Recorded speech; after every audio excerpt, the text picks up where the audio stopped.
worry about chapter 7. Okay, so a couple of things that I did not talk about when we went through these, and I think it was because I was excited about jumping to contract accounting, and we hadn't quite gotten through a couple of things in chapter 5. The first one dealing with right of return. Okay, so what happens? A customer buys something from us, and we give them the option of returning that at some point in time if they're not satisfied with that product. Now, what FASB requires of us, if we have this return policy, is that we will literally reduce our sales by setting up a contra to sales account to show that there's a potential that some of these items will be returned, and we will have to set up a liability for that potential return. We're going to see that we're also going to have to set up something for our cost of goods sold and our inventory, because some of those things are going to end up not being sold. They're going to come back, and they're going to come back into inventory. Okay, so you take a look at this example, and by the way, guys, I think you can tell some of the screenshots from the textbook, so I bring in some of the textbook screenshots when they have a good enough example in the book, and I don't have to bring in something separate. Is this the way we do the lights, or we do them the other way? The other way? Okay.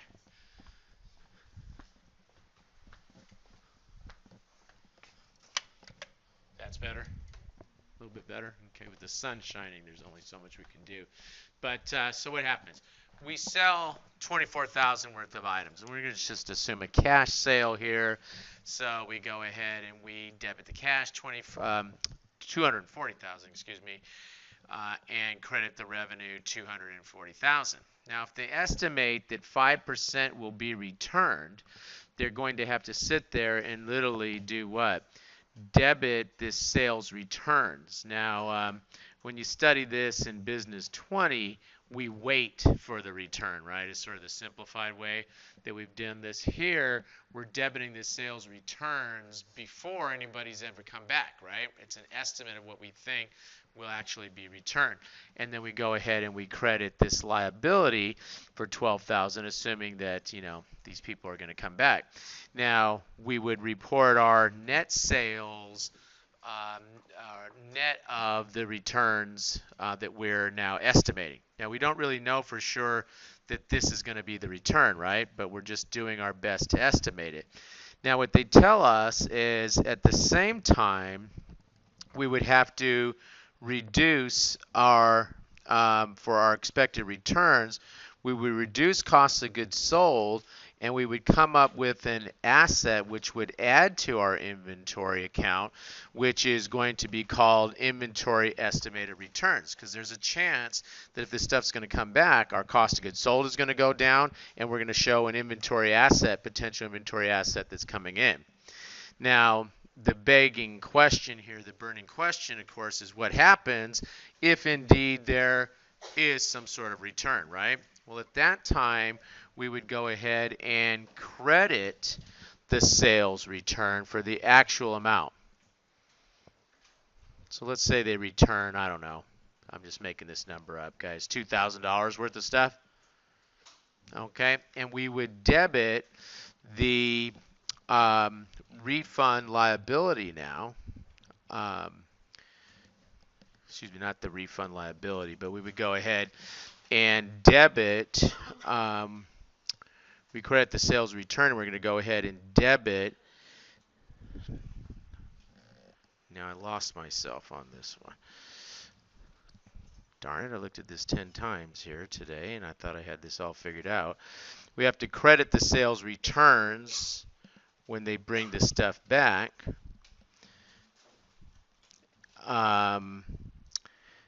But let me do this. I know that we have to debit the refund liability. And I'm saying just pretend they send back $2,000 worth of stuff. And we go ahead and yeah, that's it. And we simply debit the cash. Okay. And we don't have to debit the sales returns. I don't know what I'm thinking there. We would just go ahead and debit the cash for, debit the refund liability for $2,000, and credit the cash because we're giving them their money back, right? Okay. Never mind the refund, the sales return, that happens in the period and it's going to subtract off of my sales, and I'll close that out at the end of the year. But I am left with the refund liability account, and so I would go ahead and debit the refund liability and credit the cash for 2000.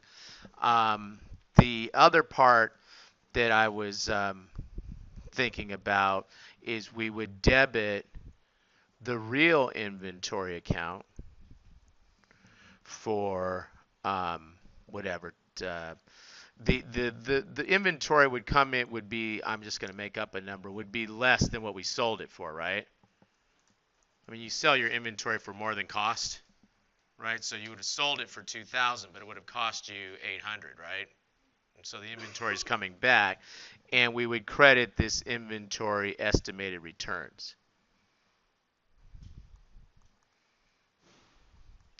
And again, I'm making this number up, the 800. I'm assuming that we sold that inventory for 2000, even though it cost us what? 800. Okay, so at the time that we sold the inventory, we would have debited cost of goods sold. We would have credited inventory estimated amounts for 800. We would have, for that portion of the inventory that's now being returned, and then if it comes back, $2,000 worth of it comes back, we debit the refund liability, we credit the cash for the sales price, right? Why is that confusing? You understand that in business we sell inventory for more than we bought it for? Okay, so we sold this inventory that's being returned, and I'm just saying the whole 12,000 didn't come back at once. 2,000 came back, right? The people sent it back. When they send it back, I got to give them their money back, right? So I credit cash for 2. I debit the refund liability for 2, but I've got to put the inventory back into regular inventory. It's no longer inventory estimated amount. They've really returned it, haven't they? So I debit inventory for 800, credit inventory estimated returns, because now some of what I thought would be returned indeed has been returned, right? Sir.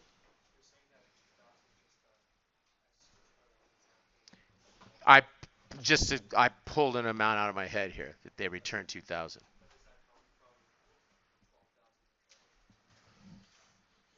What do you mean? Does it come from it? Yeah. For example, 2,000 comes back out of the 12,000. I sold 12,000. I sold 240,000 worth of stuff. You know, that was the sales revenue. I would have debited cost of goods sold, credited the inventory for whatever the cost of that was at that time, which they didn't give me in this example. Okay, and then I have these estimated returns, so I would have reduced my cost of goods sold in that period and debited the inventory estimated returns, credited the cost of goods sold, and debited the estimated returns at the time of sale, right? Okay, I close out cost of goods sold, so I don't have to adjust cost of goods sold now when they actually return it, because I've already did that in the period of sale, right? And then when I have a potential return, and I just made the number up, 2,000. Of the 12,000 I thought I was going to return, let's say 2,000 came back.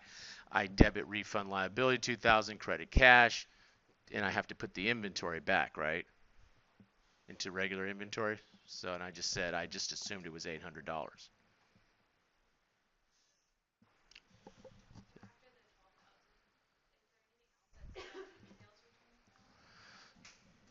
You mean if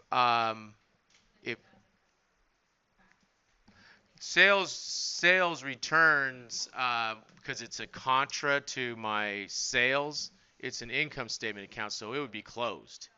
It would be closed at the end of that year when I estimated it, and the only thing that goes forward on the balance sheet is the liability and that inventory account that I have now for estimated returns. So they're sort of sitting there waiting for this to happen. And then when it does happen, of course, I give them the cash back. I debit the refund liability. I debit inventory, regular credit inventory, estimated returns. And so now I've accounted for those returns having come back at that point. Okay, cost of goods sold and sales returns are income statement accounts. They're closed out, so they're not affected by this return, right? accounted for that in the period of sale. Now, sometimes students, what I thought you were going to ask was, well, what happens if we get more returns than the liability? Well, over time, our estimated amount of our returns, because we'll have a second year of sales, won't we? And we'll have a second year of sales, and we'll start saying, okay, well, some of that's going to be returned. And if our return rate starts to drop, we'll put more and more in our sales returns in any period and less in the liability. So that liability should pretty much match what we think is going to actually come back over time, right? It's never perfect because it's an estimate. Remember, change in accounting estimate, we handle it how? How do we handle change in accounting estimate? You just keep going forward, right? Prospectively? Just keep going forward with that new estimate. You don't have to go back and restate anything. Okay? Okay, good. Come over and let's talk about agent, principal versus agent. What happens? Sometimes we are simply a company that is arranging for a service that is going to be provided by a third party, and we will simply take a fee for that arrangement. Okay? Classic example these days is Uber. I mean, Uber arranges for you to get what? A ride from whoever, and then Uber does what? They remit whatever the money is that you're going to potentially pay for that ride directly to the driver, and then they take a percentage, right? Okay, so that's basically what we're talking about when we look at these principal versus agent. Principal controls the good or service before it's transferred to the customer. When this is the case, the revenue is recognized equal to the gross consideration the entity accepts to receive. If we are simply acting as an agent, the entity arranges for the other party to provide the good or services to the customer. If this is the case, revenue is recognized equal to the fee or commission for the performing agent. So whatever the commission is what we take as our revenue. Now, indicators that we may have an agent relationship, another party is primarily responsible for fulfilling the contract. The entity does not have inventory risk, and the entity does not have discretion establishing prices for what the parties pay for the services. So if you see these sort of things, that is going to be an agent relationship. Now you come over, our revenue is going to be our commission, but you come over and you look at this example, okay, and you've got this company, and it purchases modules directly from TrueTech for $240, has the modules shipped to a distribution center in Kansas, and then ships individual modules to buyers when the sale is made. Print offers occasional price discounts according to their marketing strategy. And guys, sometimes, you look at these examples and you think, is this how the question's going to be? A lot of time the example starts giving you what would be the answer to the question, which is what? Because Princo is the responsible for fulfilling the contract, bears the risk of holding inventory. They shipped it and everything else, didn't they? If the truck had crashed, they would suffer the loss. And as latitude in setting sales prices, they are the principal in that situation. So if the revenue was what? Was $290, which is what they sold it for, they would take their cost, okay, that they purchased it for $240, and we've got a gross profit of $50 here. Now, when you look at agent companies, serves as a web portal by which multiple game module manufacturers like TrueTech can offer their products for sale. The manufacturer ships directly to buyers when a sale is made. Agent company receives $50 commission on each sale that occurs via its web portal. So I guess since they accessed and learned about the different games through our web portal, and we're the portal where everybody goes to find out about these games or whatever it is, and we're well known for that. Everyone comes to us, and these companies offer their product, and they'll give us $50 because we're helping them to attract customers, right? Because everybody knows about our website, whatever. Okay, so if that's the case, given that Agent Co is not primarily responsible for fulfilling the contract, bears no inventory risk, has no latitude in setting prices, then their revenue is the commission, right? Okay, less no cost of goods sold, so the gross profit is 50. Now, who would you rather be here? Princo or the agent? Good. I want to be the agent because what? What's my gross profit percentage if I'm the agent? 100%. I've got what? I've got a selling price of 50 and I got a gross profit of 50. I got a 100% gross profit margin. There's no real worry of having to cover any inventory costs or anything like that, right? Whereas our buddy over here, 50 divided by the 290, whatever that comes out to, he's got a much lower gross profit percentage, right? Okay. Okay, so I wanted to cover that. We didn't get into that last time, and more frequently you're seeing business dealings like that with companies like Uber and stuff like that. Okay. Okay, payments by the seller to the customer. What happens here? If the customer, if the seller is making a payment to the customer, we're either going to treat that as a reduction in the sales price of whatever the seller is paying to the customer, or we're just going to treat it as a revenue to the customer. Okay? And they give us a nice example here. At least I think it's nice because I'm always spending money at Best Buy, so finally something that talks about something I do all the time, which is go to Best Buy. But what happens? Let's say we have Samsung, and they might pay Best Buy for dedicated space in Best Buy stores to conduct special Samsung focusing advertising programs, whatever. Okay, and the question is whether a payment to Samsung is a purchase of goods or services from Best Buy or really a refund of the price paid by Best Buy to purchase the Samsung product. These are our two options, right? So Samsung is basically paying Best Buy to let them have a space in the store where they advertise their stuff, whatever, right? Okay. Now what happens? The way we account for this depends. If the seller is purchasing distinct goods or services from the customer at the fair value of the goods or services, we account for it as a separate purchase transaction. If the seller pays more for distinct goods or services than the fair value, the goods or services for those goods or services, those excess payments are viewed as a refund. They are subtracted from the amount the seller is entitled to receive when calculating the transaction price to the customer. So in the Samsung example here, we would simply have to know if Samsung is paying what? More for the dedicated floor space than the fair value of the floor space. Samsung should treat the excess payment as a refund for the product if they're paying what? If they're paying fair value or essentially, I guess, less than fair value, then we'll treat it as what? We'll treat it as a separate, or they're paying fair value, we'll treat it as a separate product that's being sold to, in this case, from Best Buy to Samsung. Okay?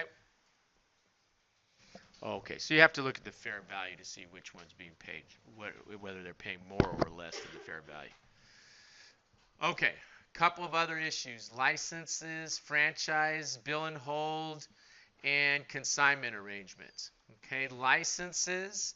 If a license transfers the right of use, then the revenue is recognized when the right is transferred. If license grants right of access, then revenue is going to be recognized over time as they actually access that. Okay, point in time versus over time, just using it now. Those same requirements we talked about using in the context of licenses. Franchises, what happens? Let's say you buy an Auntie Anne franchise. You guys ever been to this pretzel place? Okay. And so what happens? You go ahead and they'll sit there and they'll give you the right to hang up the sign for $50. And let's say they give you that right, for $50,000. I wish it was $50 for $50,000. Now let's say they sit there and they give you that right and they say you have the right for 10 years. Well, you're going to recognize that what? Over time, right? Okay. But let's say if they also say, well, look, you need this handy dandy pretzel making machine. And we're going to sell you all the equipment, all the pots and pans that you need to make the pretzels. And they deliver those to you on the first day you start business. You control that asset. You could get those pretzel makers somewhere else if you needed to. You decided to use the Auntie Anne ones, but there's nothing that complicated to mixing up flour and water, right? So what happens? As soon as they deliver all those to you, Auntie Anne can take that revenue, can't she? I'm assuming it's a she or whatever. Is it a real Auntie Anne? Okay. Then what happens? Then you get in there and you start trying to fold the pretzels and you can't. You try to make a pretzel, you get a square, you get a triangle, you can't make a pretzel. So you say, do you have any training lessons that you can give me? And they say, sure, we'll give you training lessons over the next 3 years. So that part would be what? Would be over time recognition over the 3 years, right? Okay. So when you have these franchise arrangements, you have to break them out into their what? Into their individual products that are being sold, and then you have to decide, should it be a point in time or should it be what? Over time. So we're using the same rules, aren't we, just from the standpoint of a franchise, in the context of franchise operation. Okay, so what happens? We sit here and you look at this example, and they give them the exclusive right to operate, as in this example, I guess they're saying it's a Trutech. Need to put that on highlighter. Okay, so they're giving them to the opportunity, exclusive right to operate for a 5-year period, equipment necessary to distribute and repair the product, and see what? Training services. They tell us that similar equipment could be purchased elsewhere. So it's not really part of the overall, it's not something that's exclusive to the franchise deal. And so since they tell us that, we're going to be able to take that all at once. And so what are the performance obligations that we're looking for here? And the performance obligations, the exclusive 5-year right to operate is one. The equipment is another. And the training is another distinct. Now, how should we do that? We should allocate the franchise fee to the 3 performance obligations, the standalone prices, the right to operate, the equipment, the training. Trutech would recognize revenue for the right to operate over the 5-year period for the ongoing activities. Trutech would recognize revenue for the equipment at the time the equipment is delivered to the franchise, and would recognize the training over the training period provided. Okay, so you have to break them into their different performance obligations that come with these, and then just see if it's over time or a point in time, right? Okay. Okay, good. Come over and let's look at bill and hold arrangements. What happens here? I bill you for, say, some parts on some equipment. And you say, well, look, John, I want you to hold those parts for me. I don't have the storage for holding those parts at my warehouse, and I would really like for you to hold them, and then when I need them, you can deliver them for me. And so I'll buy a piece of equipment from you. The repair parts I want you to hang on to in your warehouse, and I'll pay you so much to hold those. Okay, now do we have separate performance obligations in there? We have what? The original product that's being delivered, and what? The custodial part of holding those parts for you. Okay, now since I'm just holding those parts for you, what? That means that you have all the risk of inventory loss and all that, so I can still take a sale for the parts as well, right? But in terms of any money that you pay me to hold them for you, I have to recognize that over time. And of course, the main product, the main tractor, whatever it is, I would sit there and I would have to I would be able to take the revenue at that as soon as I deliver that to you. Okay, so we take a look, and we say that we can recognize revenue prior to the delivery. That's for those parts. If we conclude the customer controls the product, You can ask for it any time, and there's a good reason for the bill of hold arrangement. You didn't have the room to hold the spare parts at your place, so I just held that for you, and the product is specifically identified as belonging to the customer. I would literally have to say, these are your spare parts for this piece of equipment, whatever it is, to meet those requirements. Okay?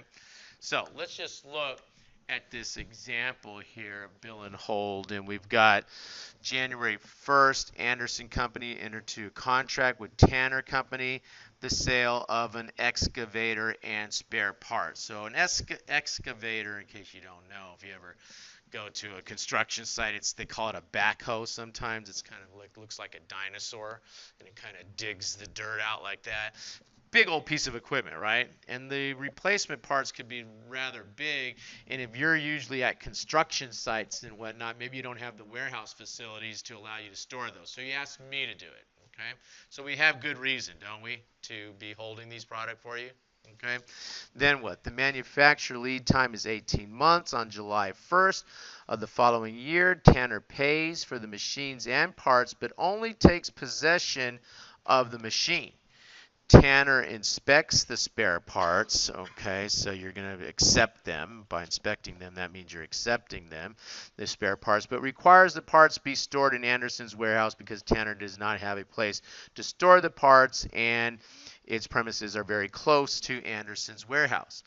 Anderson expects to store the spare parts in a separate section of its warehouse for 3 years. The parts are available for immediate delivery to Tanner, and Anderson cannot use the spare parts to transfer to another customer. Remember, one of our issues was there can't be alternative use, okay, in order to be able to recognize that sale.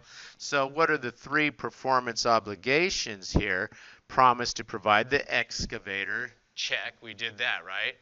Promise to provide the spare parts. Check, we did that even though we held them. We did let you inspect them and say that they were okay and stuff, right? And you accepted them. So we've performed that. Custodial services will do what? We'll have to recognize that over time, won't we? Okay. So what happens? Tanner obtains control of the spare parts because all criteria are met. The parts are separately identified, ready to transfer. Anderson cannot use the parts or transfer them. Anderson will recognize revenue now for the excavator and spare parts on July 1st when it's transferred, and the companies really obtain control of the spare parts even though I'm holding them. And Anderson recognized revenue on the custodial over what? Over 3 years. Okay, so when you look at those steps that we talked about, I mean, the 2, to me, main steps, well, 3 steps really are what? Identifying the performance obligations, if there's 1 or more, determining if they're what?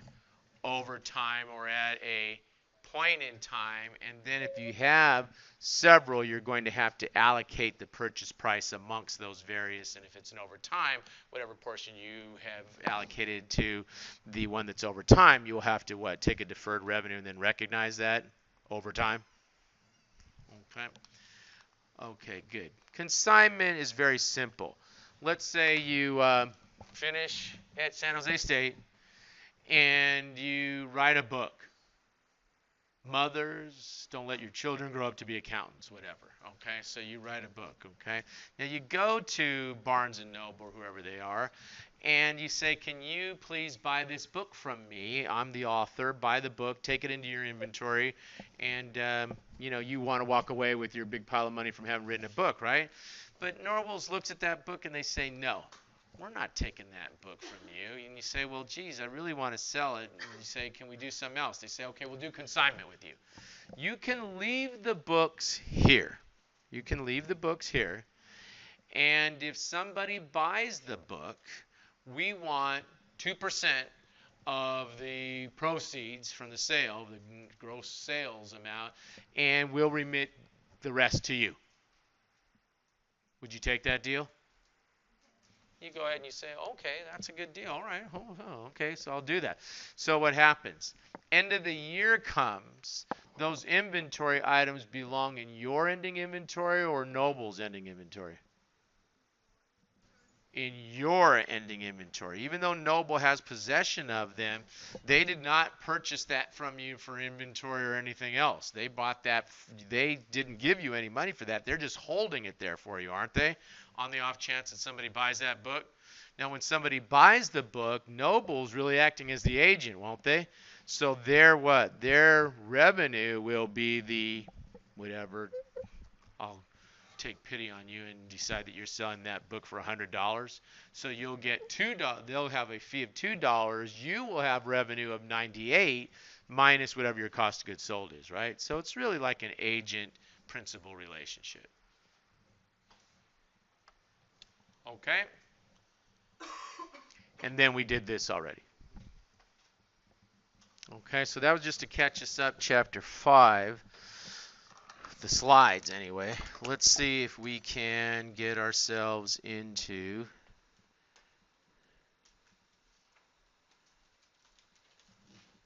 oops. Who was supposed to warn me? Okay, so he's pointing to you. Okay, so that back up those last few pages, and there's not going to be the markup of those last few pages. Okay, all right, let's go ahead. So remind me with this one anyway, if I mark this up, and let's look at the quiz. So this is now the Chapter 5 quiz.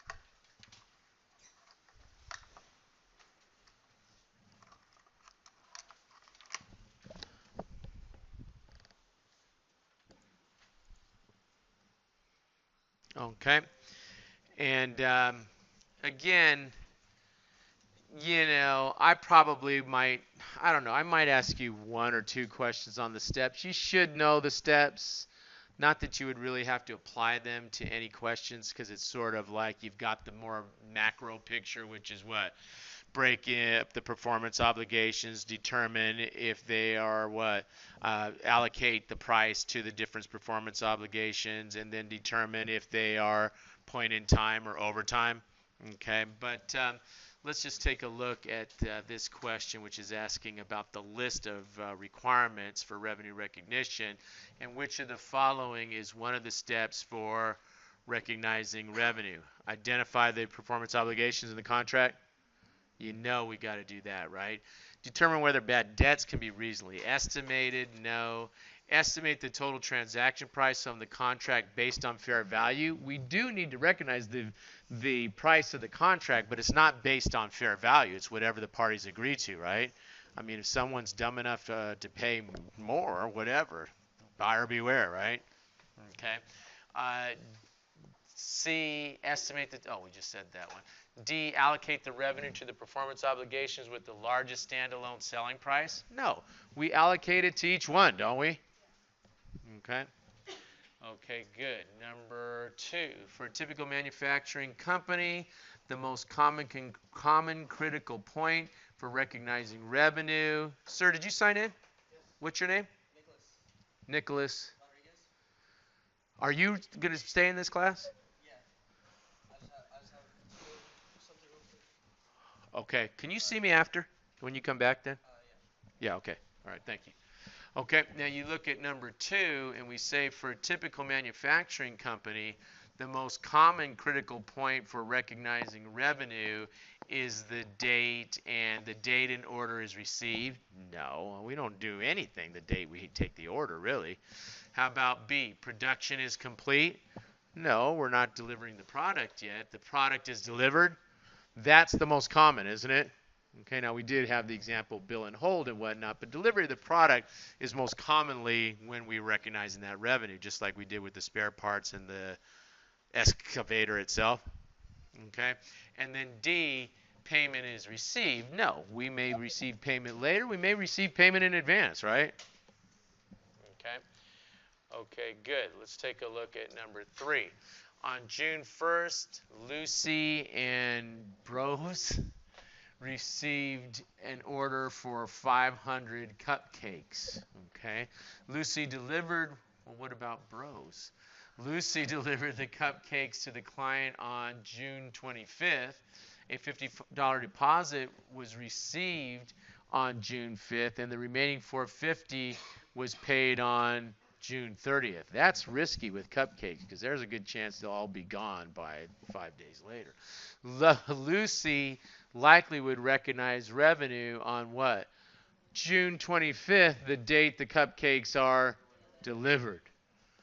I would have thought cupcakes are a cash and carry kind of thing. I'm not giving up no food and then telling somebody to pay me later, because what am I going to do if they don't pay me? Okay, do something. Give me my cupcakes back. Okay, so anyway. But it was when they were delivered, right? In all seriousness? Okay. Okay, good. Let's take a look at number C. ABC Lawrence, or number 4. What number is it? 4? Okay, but there's supposed to be, something's missing here. Yeah, that should be the first scenario, right? Not number 4. So this is number 1 for scenario. Okay, thank you. ABC Lawrence performed lawn maintenance services for Drake Inc. on June 1st and received payment of $500 for those services. So we performed the services, we got paid, right? Okay. Number 2, on June 1st, Melly Corp received payment for 100 pounds of raw material to be delivered to Drake Inc. in 6 months. Lodo collected cash on June 1st for services rendered on May 1st. So we had already provided those services, right? So given the scenarios, which one cannot be recognized, which of these cannot be recognized on June 1st? And it's what? It's got to be 3 and 2. 3, collected cash on June 1st. That should have been a May 1st revenue, shouldn't it have been? When I provided the service, I'm simply collecting the cash. Now, this one, I received payments, but I'm not going to deliver until what? 6 months. So that's not revenue until I deliver, right? The only one in which on June 1st I had provided the service, and payment, I don't care. Payment is a distractor here, isn't it? As the lawn mowing services. So 2 and 3 cannot be revenue. 1 is revenue, right? Okay. Okay, good. Number 4. Which of the following is not an indicator that revenue can be recognized over time? Okay. The seller is enhancing an asset that the buyer controls of the services performed. No, that would be an indicator. In fact, that's our percentage of completion discussion to a large extent, isn't it? Okay. The customer consumes the benefit of the seller's work as the seller performs the service. That's like the gym membership example that we had, right? Over time, we recognize that. C, the seller is creating an asset that has an alternative use to the seller, and the seller can receive payments for its progress even if the customer cancels the contract. So that's what? Even though I'm creating something, you said, hey, John, make me a rocking chair. And I'm sitting there and I'm making the rocking chair, but it's not a rocking chair that is specific to only you can sit in it. Anyone can sit in that chair, right? And so I could sell it to somebody else, and I would be able to make revenue on what I've done up until that time. If I'm sitting there and I'm, installing a cement chair in your backyard, when I say cement chair, that sounds horrible. Sometimes they'll put like these nice decorative chairs, that you can sit on and act like you're, a Greek god or something in your backyard, whatever. If I'm putting it in your backyard, then no, that one is going to be recognized over time, because what am I going to do? Tear it out of your backyard or take over your backyard or have a new customer go and sit in your backyard on that? That won't work, right? Okay. Okay, and then D, none of these choices are correct. No, C. C is not a reason. If there's alternative use, I'll get credit for the work that I've done so far. If I sell it to somebody else, then you don't take the revenue until you actually deliver that product, right? Number 5, revenue likely is recognized over time for all the following arrangements except bank earning interest on long-term loans. And sometimes I have students have trouble with that. Well, why is that over time? And I'm like, well, look, why did you borrow the money from the bank? Because you didn't have it right now and you wanted to buy something right now. So they let you use that over time, didn't they? Okay, so that is going to be recognized over time. Construction of a building, percentage of completion method. Providing a 2-year gym membership. Yes, even if you don't use the membership, you're still earning that over time. The gym is. Manufacture generally stocked items ordered by a favored customer. No, I have all the what? All the inventory risk, etc. My customer could overnight decide, oh, we like, you know, company B's rakes better than yours, whatever, right? And then you're stuck with a bunch of inventory. Okay. Okay, good. Number 6. Mary signed up and paid $1,200 for a 6-month ceramics course on June 1st with Choplay. Okay, and how should we take that? 12 months of rent, $1,200 for a 6-month ceramics course. That's $200 a month, isn't it? Okay, and so they want to know how much should we indicate as of August 1st. So that's what? All of June, all of July? That's 2 months, right? Good. So that's 200 times the 2 months. That's $400 that has been earned. And if $400 has been earned, then 800 is still unearned because we're taking that revenue over time. Okay, so that's B. Deferred, unearned revenue, synonymous terms. Okay, good. Now remember, guys, when we first started talking about this stuff, I indicated to you that, it's a lot of hard terminology and stuff, and then in the end it ends up being like common sense as to how you would do these.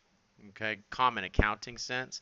I mean, you tell one of your non-accounting major friends all about all this, and they think you're going nuts, right? Okay. But let's take a look at Rothbart Manufacturing agrees to manufacture bumper cars for 12 Banners Amusement Park. Under the terms of the contract, 12 Banners will pay Rothbart a total of $60,000, and 12 Banners can cancel the contract if it so chooses, but must pay Rothbart for work completed. Rothbart believes that if 12 Banners cancel the contract, Rothbart could sell the bumper cars to another amusement park. Do we have an alternative use? We have an alternative use and still make a profit. So they give me the percent completed is, which is nonsense because it has an alternative use, right? And so the answer is 0 since it has an alternative use. I could always sell it to somebody else. Okay. Okay, number 8. For contracts that include more than one separate performance obligation, revenue is recognized over time the fair value of each performance obligation. Well, it's not fair value, and it doesn't have to be over time.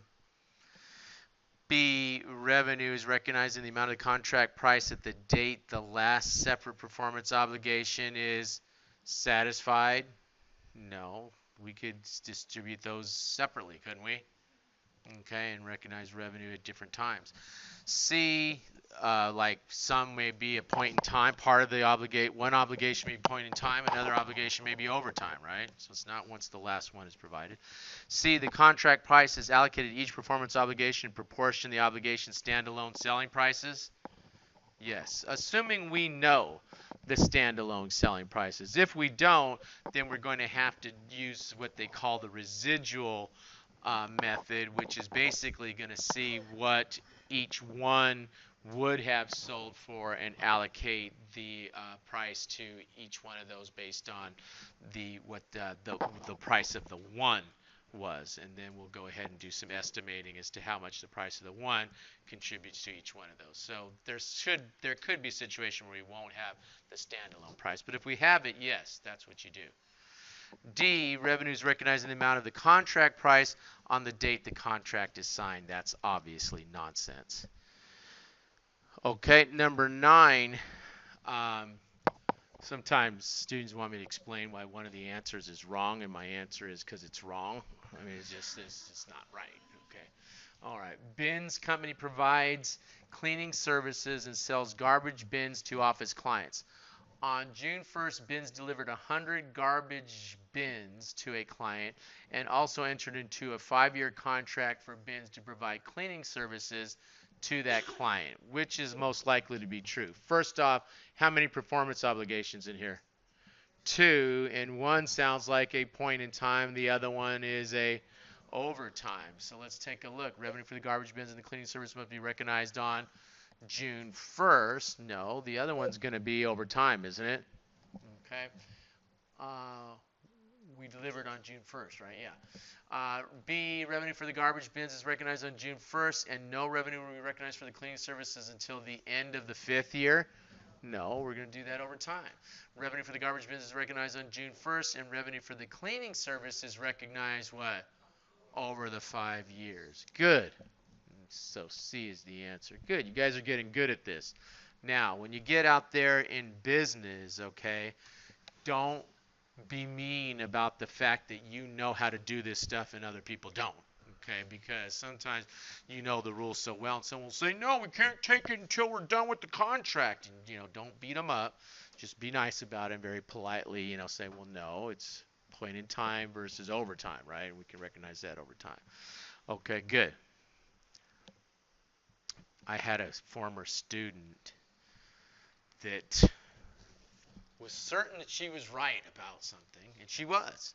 And she was pounding on the table and all that, and she was right, and then they laid her off, after that. So people don't like to be told they're wrong in a mean way, so you have to know how to do it diplomatically. Okay, number 10, goods or services are capable of being distinct if, let's just see the choices here, the seller regularly sells the goods or services separately. No. The buyer could use a good or service on its own. No. A buyer could use a good or service in combination with goods or services the buyer could obtain elsewhere. No, that's not correct. The seller regularly sells a good or service separately, or the buyer could use the good or service on its own, or the buyer could use a good or service in combination with goods or services the buyer could obtain elsewhere. Okay. Again, that goes back, you may not remember right now, but remember we had the software, there was the installation, there was the software license itself, the installation, and the maintenance agreement, right? And they said in there, hey, they could get the installation elsewhere, they could have their own staff install it, they could get the maintenance elsewhere, maybe they have an IT person that knows all about maintaining software or whatever, right? So they don't have to buy all 3 of those and they can get that service elsewhere, then that would be accounted for separately. Okay. They would be distinct. Number 11, Mynarski Electronics sells computers and provide hardware maintenance services. On April 1st, Mynarski sold a package deal containing a computer and 1-year unlimited maintenance repair service for the computer at a bundle price of $1,000. If sold separately, the computer would cost $840, and the 1-year unlimited maintenance would be $360. Do they have separate standalone prices?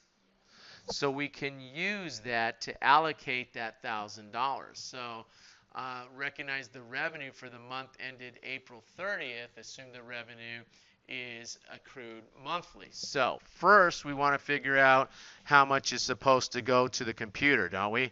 Because that's a point in time. So we're going to take that all once we deliver. So the computer is going to be $1,000 times, and it's going to be what? It's accounting for 840 divided by 840 plus 360. And so I think when you do the math on that, if I remember the way this question went, it's 1,000 times 0.75. 0.7. So this right here gives me 0.7, right? Okay. And so that equals 700, but that's just for the computer, right? Okay. Now, you wouldn't have to do it this way because you would know, and this is that where we're going to give the remainder here to the, what is it, some sort of service, repair, whatever, okay, to the service part. And you know that that's what? That's going to be 1,000 times now what? Times the 30% remainder, right? Or I could do it, I guess, by saying 360 over 840 plus 360 will give me this 30%, right? Okay, so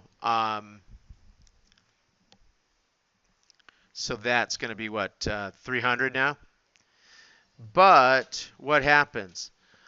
I can't take that all up front. I have to take that over time, don't I? Okay, and so it's going to be 360 divided by 12 is how many? How much per month? $25 per month. Okay, and then $25 per month, and then I have to look, and they sold it on April 1st, and we want for the month ended what? Month. Oh, okay, so it's just for the 1 month. So it's 25. It's just 1 month. So it's $25. So the answer is 725.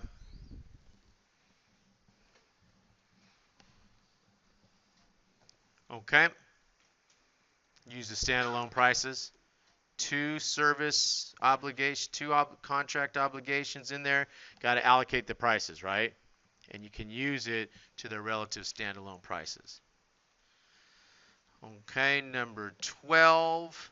On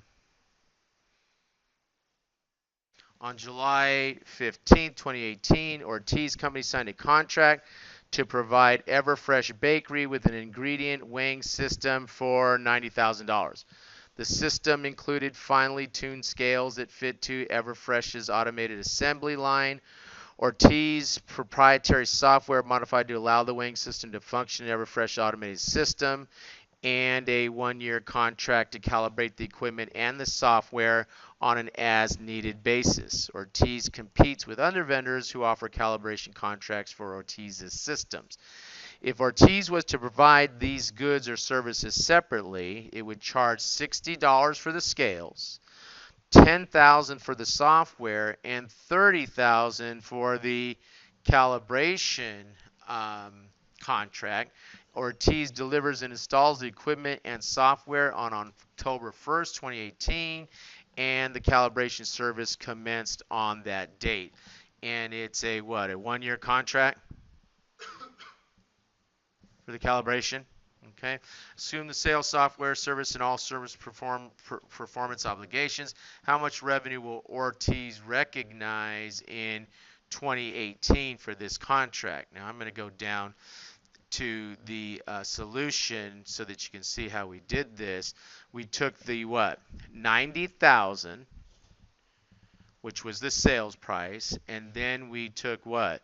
The 60,000, which was the amount that was allocated to the scales themselves, and then the 60 plus the 10 for the software plus the 30 for the calibration, right? And when you get that fraction, that's 54,000 that's going to go to the scales. Okay.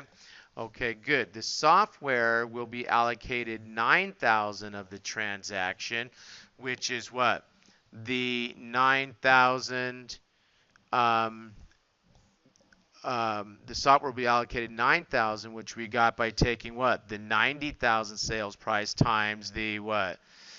Times the 10,000, which is the amount that's attributable to the software, 60,000 for the equipment, 10,000 of software, 30,000 for the calibration agreement, right?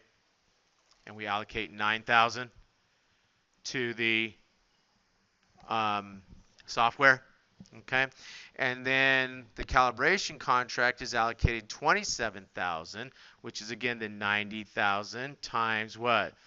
The price for the calibration service plus the equipment cost, the software cost plus the calibration service itself, right? Okay, so we allocate those amounts, and the revenue for the sales and for the scales and the software can be recognized immediately, right? Upon delivery, So that's 54 plus 9. So far we got 63. And then the calibration equipment, since we're looking towards what? Towards the end of the year here on our 2018, recognize in 2018, and we signed the contract where we delivered the stuff, what, August 1st? And that's when the contract commenced. So it's all of August, all of September, all of October, all of November, all of December. It's 5 months.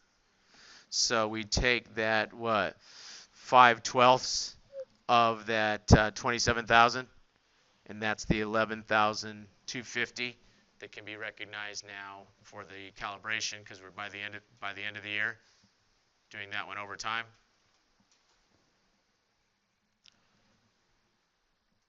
Okay. Okay, good. We did these questions last time. I'm not going to redo these for the sake of time. We did the completed contract versus percentage of completion stuff last time. Okay.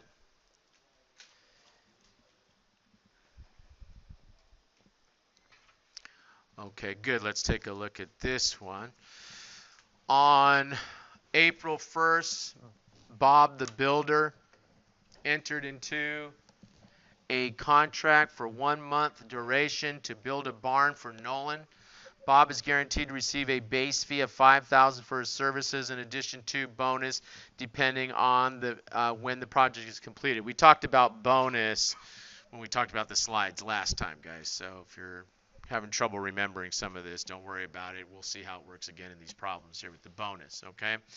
And Nolan created incentives for Bob to finish the barn as soon as he can without jeopardizing the structural integrity of the barn. Nolan offered to pay an additional 30% of the base fee if the project is finished in 2 weeks early, and 10% if the project is finished a week early. The probability of finishing 2 weeks early is 30%, and the probability of finishing a week early is 60%, and they want us to use now expected value on this. Okay, now let's just see how we'll take the different alternatives here. Okay, and we're going to get a 30% bonus on a contract of what? 5,000. Okay, and there's a 30% chance that we'll finish that and get that bonus because we'll finish 2 weeks early. So we'll get a 30% bonus on 5,000, and there's a 30% chance that that'll happen. So that's how we get the expected value on that. Okay. Then what? Then we come over and they say, well, there's really a higher probability, a 60% chance that you'll finish this project and you'll get a 10% bonus, right? Because they give me 10% bonus if I finish a week early. Okay. And then there's a what? A remaining 10% chance that I won't get any bonus, which is just going to give a 0 to my expected value, but they're just showing me how I account for that other 10% of the probabilities, right? Okay, so that still doesn't affect the expected value because it comes out to 0, doesn't it? Okay, and then that means that when you go through and you do the math on this part is going to give me what? An expected value for the bonus of 450? Plus, I get the 5,000. I mean, I don't know. They didn't say there was any penalty for me being late, so I don't have to start subtracting amounts off the 5,000 if I go past the contract period. So I know I'm going to get that 5,000, right? Okay. So I would just go ahead and have a revenue here of what? Of 450 plus 300. This one's 450, this one's 300, guys. Taking those two expected values. If you take 30% times 5,000 times 30%, that's 450. If you take 10% times 5,000 times 60%, that's 300. Right? Okay. And so the expected value on this is what? 5,750. Okay. So I guess Bob's getting paid cash up front. Is Bob getting paid cash up front on this thing? I guess. So we would debit cash what? 5,000. and then we would go ahead and debit, I guess, bonus receivable for the amount we think we're going to get on this, which is what, 750? And then we would go ahead and we could take our revenue, and we could take the revenue separately or not. We could just take our contract revenue, 5,750, using the expected value. Okay, this is when there's variable consideration, is what we called this. Okay, okay, good. Now you come over and they say, well, what if we're using, and it's the same fact pattern, but we're using most likely amount. Most likely amount. Well, if it's most likely amount, then the most likely amount is what? That we're just going to get the 10% bonus? We know we're getting the 5,000, right? And then we're going to get that what? Most likely amount is this one that has the 60% on is the 10% bonus, or 500? So the answer here is 5,500. 60% is most likely of the three probabilities. One was 0, one was 10, one was 60. So we just use that full 500. Okay. Okay, good. Let's take a look at this one. Cheap tickets now, CTN, is a company that specializes in offering deeply discounted tickets on major airlines and cruise ships. According to the agreement that CTN has with the transportation companies, CTN receives 5% of the ticket price as commission. CTN collects the full ticket price from the purchaser and remits the ticket price less the commission to the airline or cruise ship company. The airline and the cruise ship companies are responsible for fulfilling the contract by providing the transportation. During the month of January, CTN airline and cruise ship ticket sales totaled 350,000 according to the revenue rules in a principal-agent relationship. Who's the principal? Who's the agent? Airline is principal, CTN is going to be the agent, right? So they're just going to take the revenue for the commission, for the fee, which is what, 350,000 times, what is it, 5%? Oops. 350 times 5%, or what, 1750?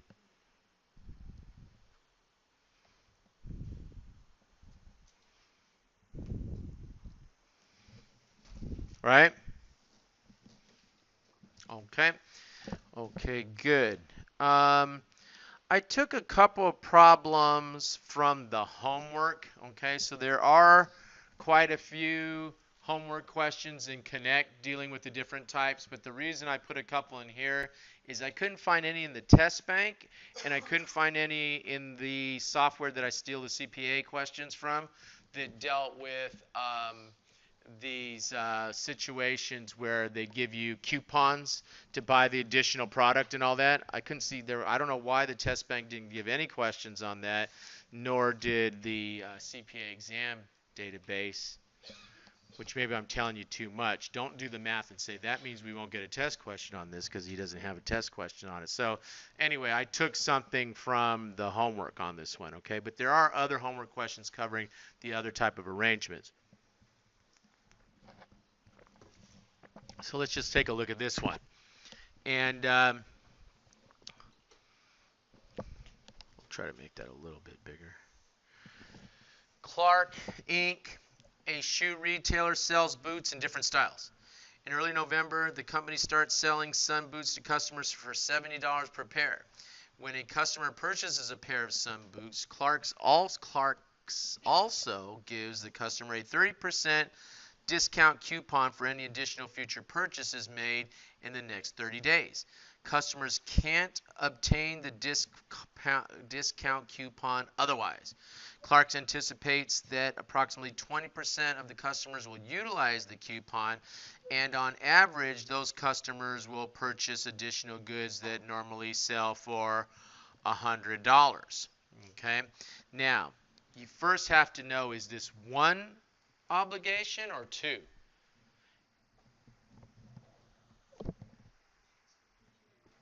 It's 2 obligations because what?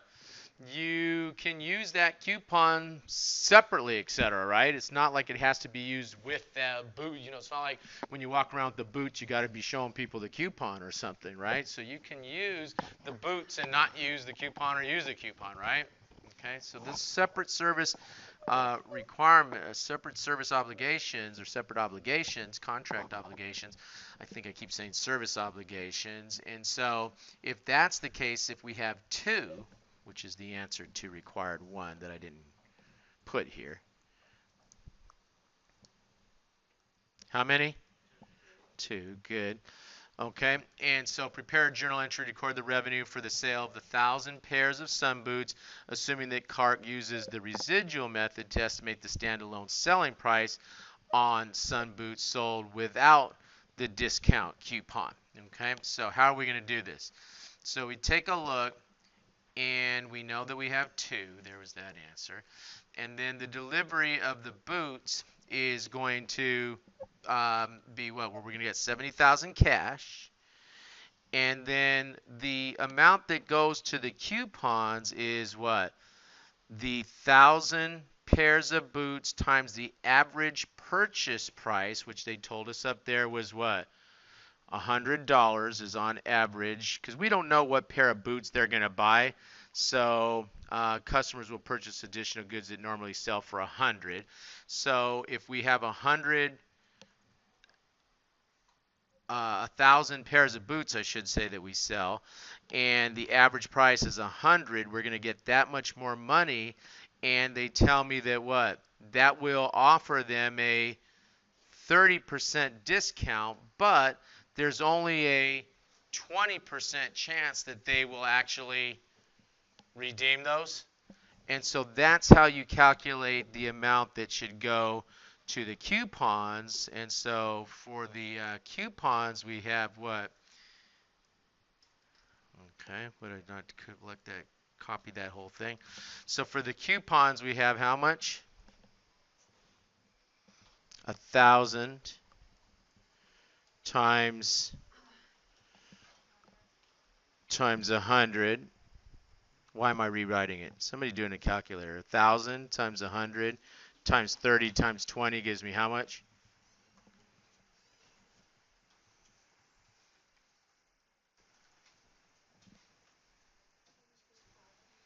How much? 6,000. Okay. That 6,000 is what we assign to the coupons, don't we? Now the total price is what? 70,000. So we take the 6,000 that we're going to give to the coupons, and that means that there's 64,000 left to go to the boots. Okay, and so when you look at the journal entry now that you've got the numbers, the 7,000 is deferred because we have to wait till whatever the period is that the coupons are going to expire over. We'll have to recognize it over that period of time. Whereas the amount for the boots, they're walking away in the boots, aren't they? So we can take the revenue on that now. Okay. Okay, so when you deal with how you're coming up with the coupon, it's what? Whatever the money is you think you'll get if you sold them outright, but then what? It's the discount part of that that has value to it, right? Because they're getting that much of a discount. So you're actually selling them that discount as part of the overall deal. The 70,000 is the way to look at it. And then what?